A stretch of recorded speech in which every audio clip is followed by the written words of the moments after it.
Yeah, hello. Welcome to Graphic Design is My Passion. What do 2D artists do on 3D games? Potentially the most unhinged talk of the night. But yeah, I wrote this talk because you know that feeling you get when you try to explain to your parents over and over again, like what it is you're studying or what it is you do for a living, and you know they still don't get it, that feeling.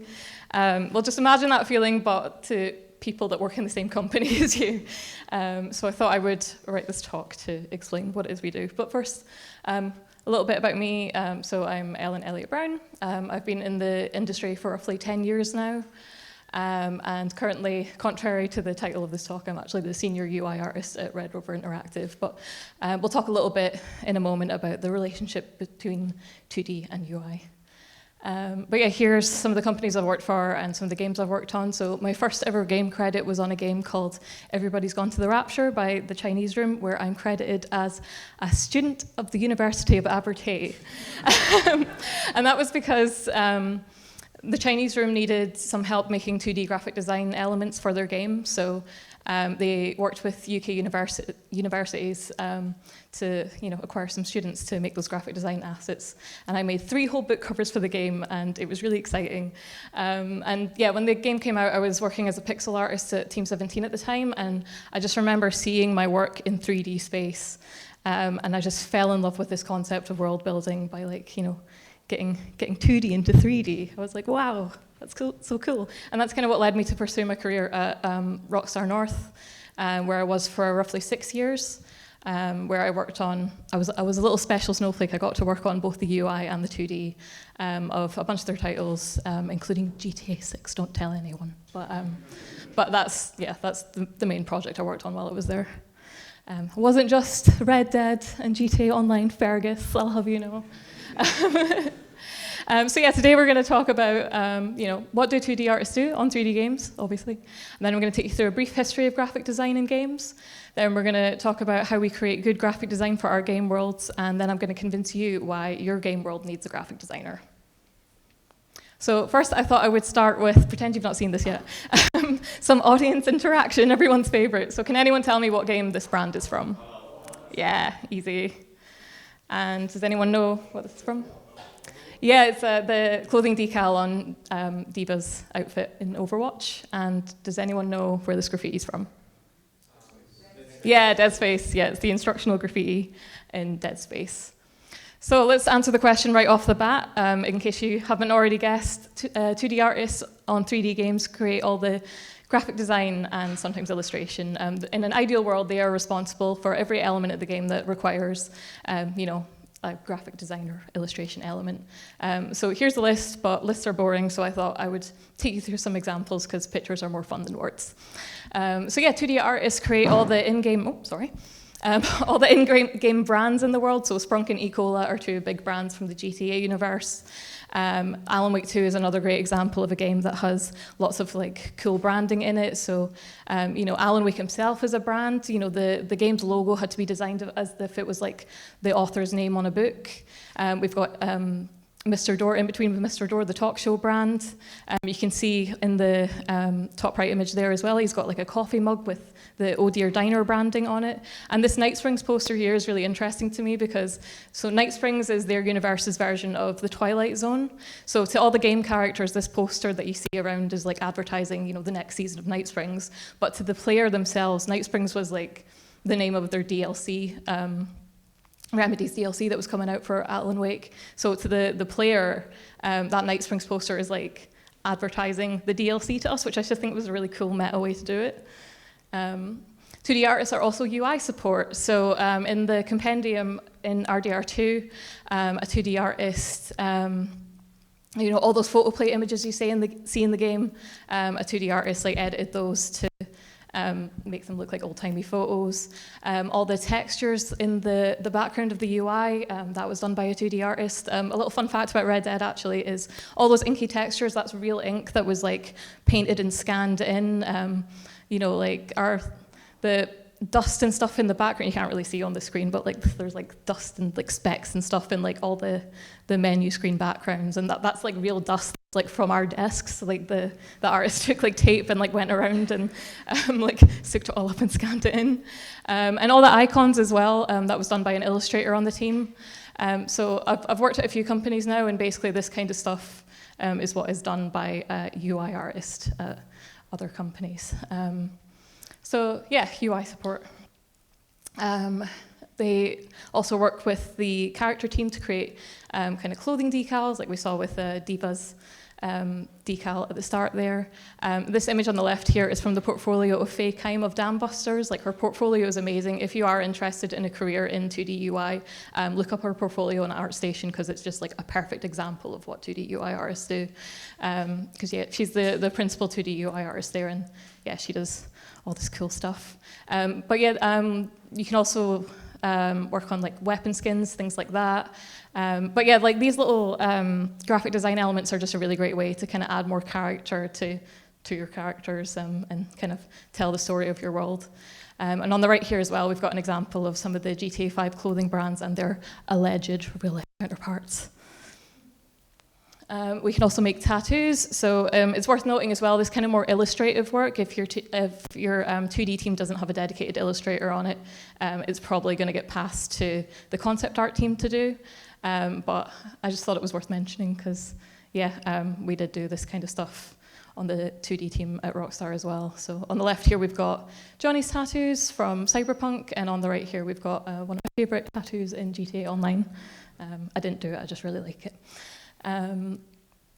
We can also create graffiti and murals, and again, this kind of more illustrative work is usually passed to the concept art team or outsourcers, but I just thought it was worth mentioning because I've definitely like snuck a few murals onto buildings I've worked on in my time, because I really like painting. And speaking of which, we can also do paintings. Again, not to harp on, usually this kind of like more illustrative work would be passed to the concept art team, but I just wanted to have a little quick story time while we're on this slide, because I think this painting here represents one of my absolute career highlights. So as part of the Diamond Casino heist DLC for GTA Online, the 2D UI team was tasked with coming up with a bunch of different paintings and statue concepts for the player to like buy for their penthouse suites. And we just got free reign with it. We just got to come up with like as many ideas as possible, and it was just the most fun I've ever had on a project.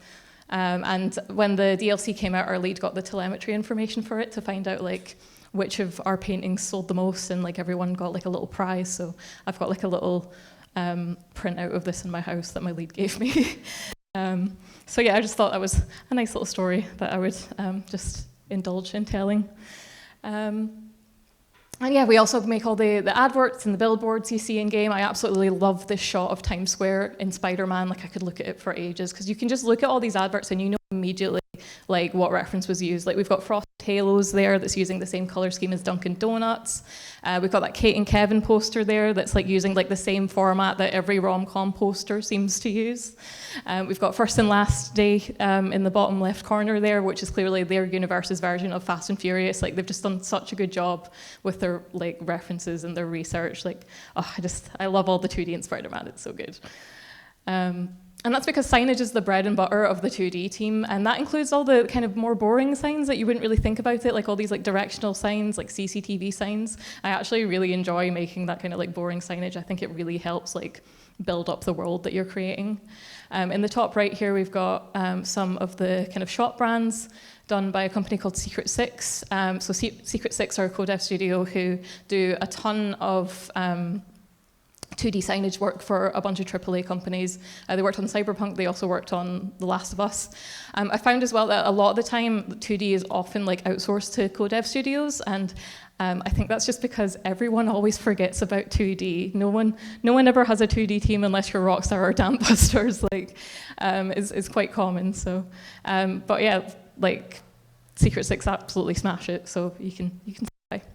And on the bottom right here, we're also kind of responsible, in my experience, for kind of creating like the 3D signs as well to an extent. So from my experience with the Oh Dear Diner here, for instance, we would create like, we would go into the game and we would take a screenshot of the building we were working on, and we would kind of mock up how we wanted the 3D sign to look.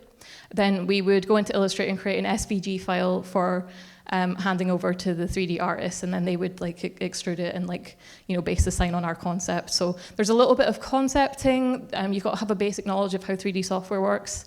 So hopefully this all kind of gave you a good idea of the kind of stuff that a 2D team would be responsible in a 3D game. So now we're going to go into the history of graphic design, because I'm a big nerd and I looked all this stuff up. So I've split this section into 3 different parts. So first we've got the 1990s, the arcade age. So this is when 3D games were first becoming a thing. Then we've got the early 2000s, the console and PC age, where we're starting to see more open worlds and therefore more kind of graphic design assets were needed. And lastly, we've got 2006 onwards, which I've dubbed the indie and AAA age, where we start to see graphic design really be considered part of the art direction of a game. So to start off, we've got Wolfenstein 3D, arguably the first 3D game, and as you can see, low res, not a lot of pixels to play with there, like you can't really tell what that sign says. Next, we've got Resident Evil in 1996. Again, Resident Evil had a lot of kind of like spooky wallpaper and paintings, but again, it was so pixelated you couldn't really tell what it was. It's more like kind of like the colors and the vibes adding to the atmosphere. This menu screen here is probably one of the first instances of like considered graphic design in a game. You know, the Stars logo and the Umbrella logo, they're pretty big deals to this day. Like they're instantly recognizable to like all of us. But yeah, you can see the ID cards in this menu screen. It's like, I don't know how to politely put it, but yeah, basically like, you know, it's just pictures of real people that have kind of been slapped on there. Like, it's still cool to see, but see like 2D be this sort of like diegetic UI element, but yeah, I don't think this person was a graphic designer. That felt really mean. I love Resident Evil, sorry. Next we have Oddworld, Abe's Odyssey, and like right off the bat we are hit with some serious 2D. Like the Rupture Farms logo, it holds up to this day. It is amazing. It's a great little piece of art. You know, that opening cutscene is amazing. You see all these like brand posters where you can really tell like the artist that made them kind of looked around at like junk food, 90s junk food around them, which I guess was like for the time. And you know, like this is given Monster Munch vibes. Like I would have ate this food as a kid, you know what I mean? And you can really tell just like the love and care. Like you could tell that they loved making these posters. But not just that though, like that logo and these posters, like it was integral to the plot of the game, which was about like this evil corporation. So the 2D was integral to the plot. They needed the 2D artist. And lastly, I just wanted to mention Crazy Taxi, which is probably one of the first instances of product placement in a game. So Crazy Taxi had a deal with a bunch of like brands like KFC and Tower Records to include those real life locations and branding in the game, and people just loved it. Like they loved the sense of immersion that this gave them. So much so that while you know these logos and stuff aren't actually in the currently available version of Crazy Taxi due to licensing issues, like modders have just modded it back in because people loved it so much. They love that, you know, sense of an open world that the branding add to the game.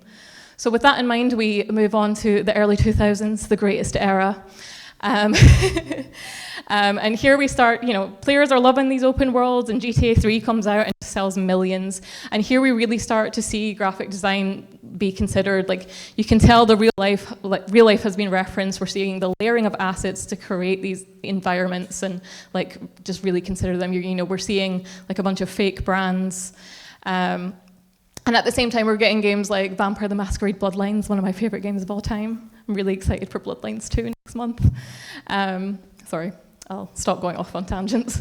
But yeah, see, Vesuvius and the Asylum, like obviously those logos are very of the time, but like those brands were really nailing like the hot topic, like early 2000s mall goth aesthetic that the game is known for. Whereas kind of other aspects of the game, like I love the random Lacuna Coil poster that's in your bedroom for some reason, and it's not even like the correct ratio for a poster. And then we've got Gimbals Prosthetics, where it's like they've just kind of like typed the name on the sign in Photoshop and called it a day. But I think this is a really good example of like kind of the fluctuation in quality of graphic design in games that we see even to this day. And you know, there could be a number of reasons for, you know, the Gimbals prosthetic signs. Like maybe they did run out of time and they literally only had time to you know, type the name in there.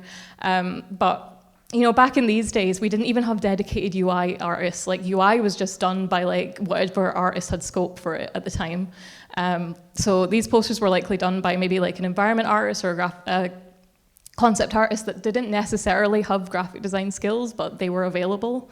And while I'm on the subject as well, like, I just want to point out that Rockstar was an outlier in this because they did actually have a 2D artist on their team in GTA 3. Shout out to my friend Woody if he ever sees a recording of this. I've already shown a bunch of his work today. But yeah, that was a total rarity because, like I say, this kind of stuff was usually just done by like whoever was free at the time. 2D UI wasn't really as big of a deal back then as it is now. So moving on to 2006, and that's where we really start to see graphic design in games get the love it deserves, because it is undeniable just how much the 2D in Fallout really adds to that like retrofuturism aesthetic. Like, oh, I love it so much. Look at that. Look at the Sugar Bombs logo. It's so good. Sorry, I'm gonna stop. And BioShock as well. Like that moment where you see Rapture for the first time and all its signage is just burned into my brain forever. Like the 2D team and the environment art just like work together so well to create this amazing Art Deco dystopia. Like just, oh, so good. Like more of this, please. So now that we know the what and the when of 2D, let's talk about how. How do we create good graphic design for our game worlds? And that's when I'm going to teach you some graphic design fundamentals. I couldn't remember when this slide was going to pop up. It's graphic design fundamentals. So this is the part where the UI artists and the graphic designers in the audience can have a wee sleep. If you're at a studio where no one there really has any graphic design background and this is something you want to take ownership of for your game, I'm going to try and teach you where to start. So firstly, we're going to have to do our homework. So here's two really good books to kind of get you started. We've got Graphic Design Rules and Know Your Onions.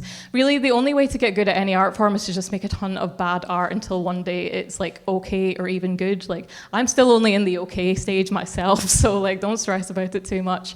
But yeah, this is a good way to start. And now I'm going to quickly rattle through some graphic design fundamentals, which I'll have to speed through for the sake of time. So sorry if I get a bit rambly, but yeah, our first fundamental is contrast. So really important for readability and accessibility. You want to make sure that your main element, your text, is like nice and clear and readable. You can check the contrast in your images by just turning your image to grayscale and just making sure that it's nice and readable from a distance. Next we have emphasis, which can also be considered hierarchy in this example as well. Basically, you want your main title to be nice and big, and then your subtitle or your call to action to be kind of slightly smaller so the reader reads that next and knows what to do. And any background elements, make sure they're not too in your face so that they're getting in the way of your readability. Next we have balance and alignment. So yeah, we want all our elements to feel in balance with each other. My quick tip for alignment as well is for text alignment, always either pick left aligned, middle aligned, or right aligned. Don't mix and match because it rarely ever looks good.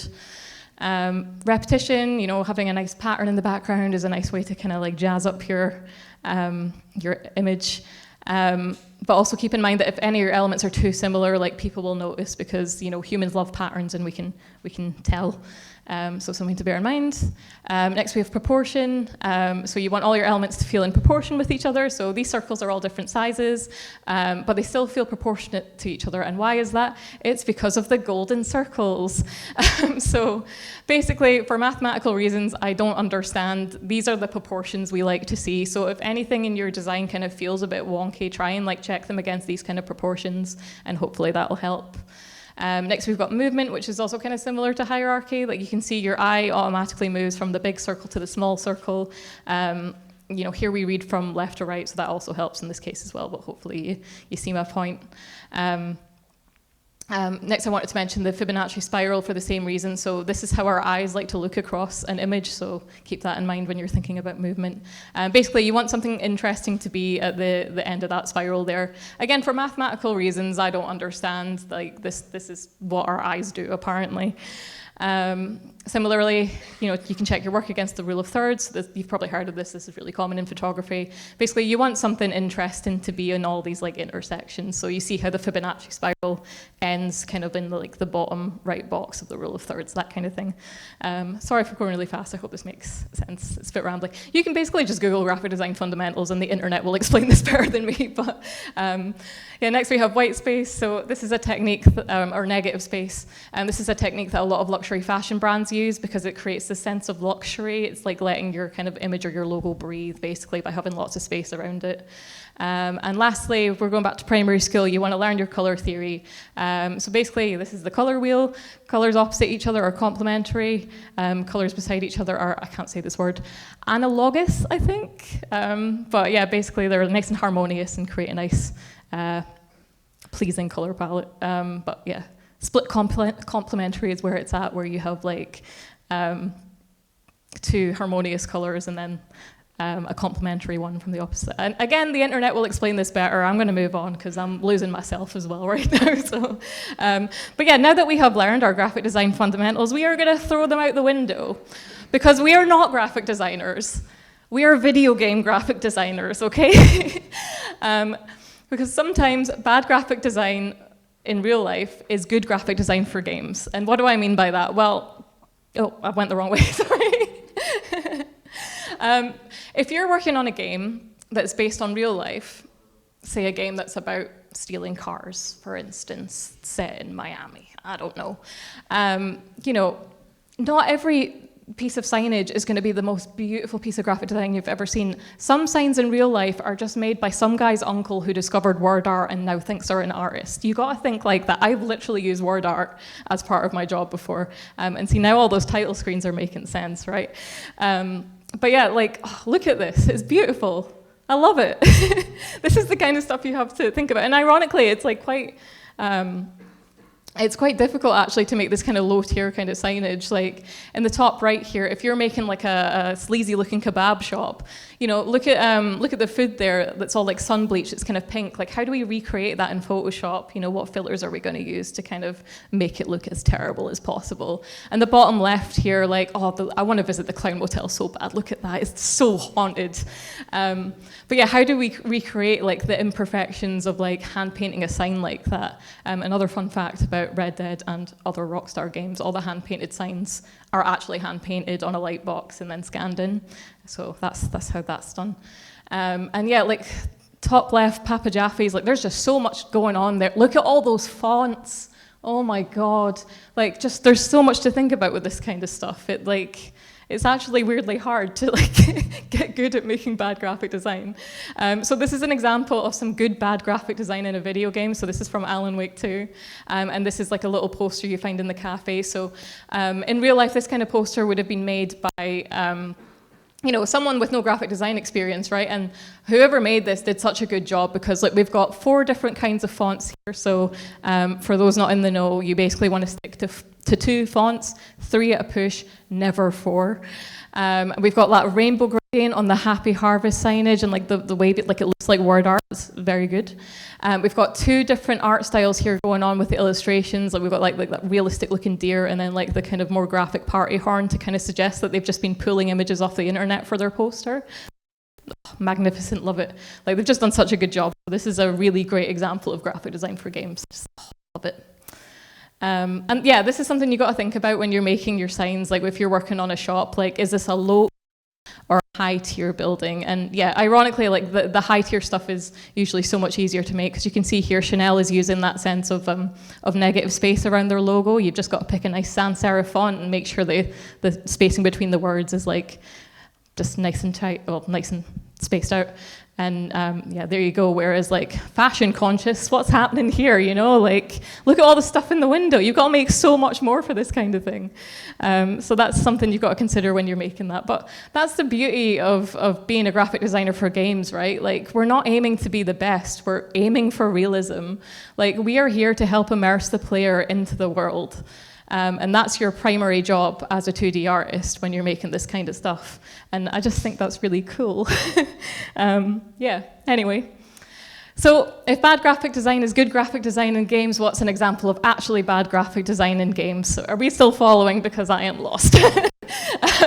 No, but for real, on this next slide, I'm going to cringe a little bit because I'm going to show you one of the book covers I made for Everybody's Gone to the Rapture.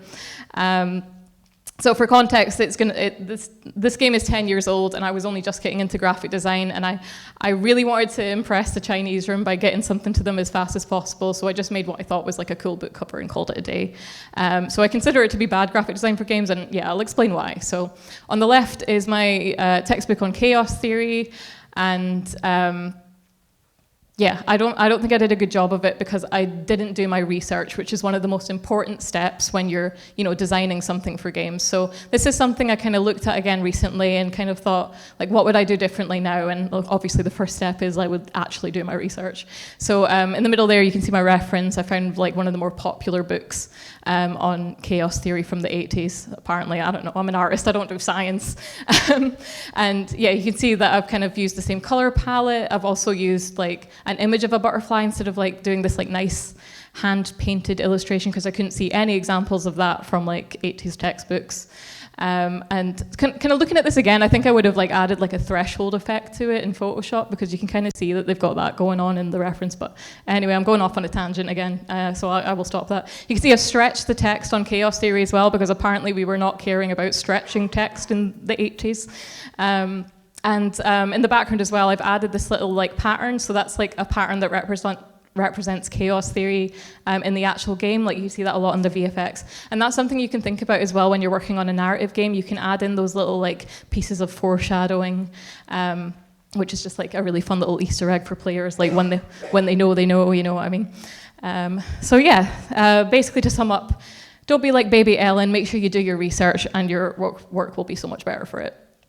My other little tip I want to give is to use traditional mediums when appropriate. So in the bottom right there is a salted meat sign from Red Dead 2. I know it's absolutely stunning, if I do say so myself. But this was actually done by using a charcoal pencil on an A3 piece of paper, and then it was scanned in and cleaned up in Photoshop, and then inverted so it looked like chalk instead of the charcoal.